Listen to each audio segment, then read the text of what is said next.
40 miles west of Boston lies Worcester, Massachusetts, a hard-working New England city with an industrial past. It also happens to be home for Jonathan Cheechoo. He's a member of the Worcester Sharks, the AHL affiliate of San Jose, the same organization in which Cheechoo reached the pinnacle of his career just 4 years ago. The Rocket Richard Trophy is won by a young man who scored 56 goals this year, 11 of them winners.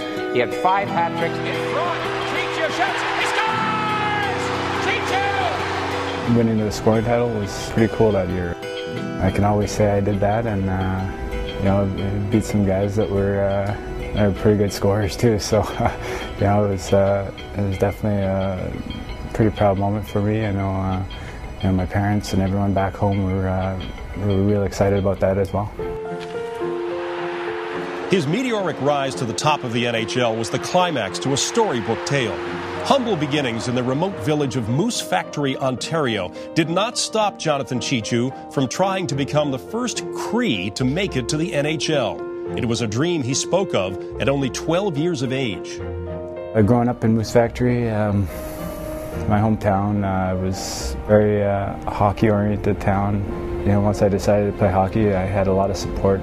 They helped me out a little bit. They raised some funds for me to, work on my skating for a whole summer before I went and played junior. I owe them a lot. They really get behind you and they know how to support people. I wrote an essay when I was in grade 7, I think.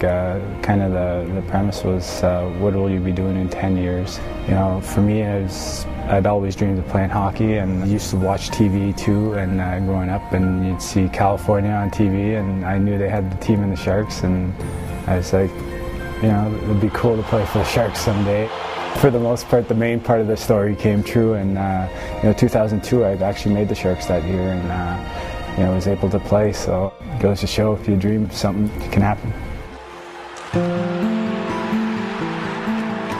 With success came higher expectations, but the follow-up to his breakout season was met with disappointment. After a steady decrease in production, questions and speculation about his dedication to the game emerged. I didn't decline too much the first year. I had 37 goals, I think, the following year, but things weren't going in. Maybe I got a little down on myself, got a little frustrated. It's something where, you can't really explain it. I just kind of, had a rough time.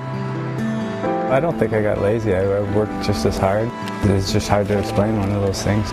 Maybe I overthought it too much and, lost a little bit of confidence. So, that's probably the main thing that led to that. Eventually, the struggling right winger was traded to the Ottawa Senators. But what looked like an opportunity to turn things around turned out to be a dead end. I thought things would go well. I fit in with the team pretty well. They had a good group of guys there, and then the season went on, and the coach wanted to play other players, and it just didn't seem to work out there. At the end of last season, Ottawa waived the former Rocket Richard Trophy winner, leaving him without a team.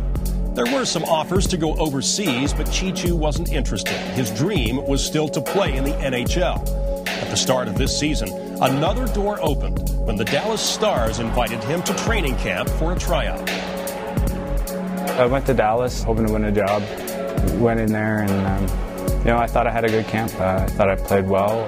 Obviously, it's production-based too. I didn't score any goals, and I had 2 exhibition games, I think, and it probably contributes to it. But for them, I think they were looking to go with younger players or players that were in their organization already. The minute he was let go from Dallas, I called our general manager, Doug Wilson, and said, "Hey, do you guys mind if I give Cheech a call? And maybe he doesn't have anything going on. I don't know. And I'll bet you if he calls him, if he doesn't have anything coming on, he'll come down here." And the funny part of it was I called him and no answer. I called him again, no answer. I called him.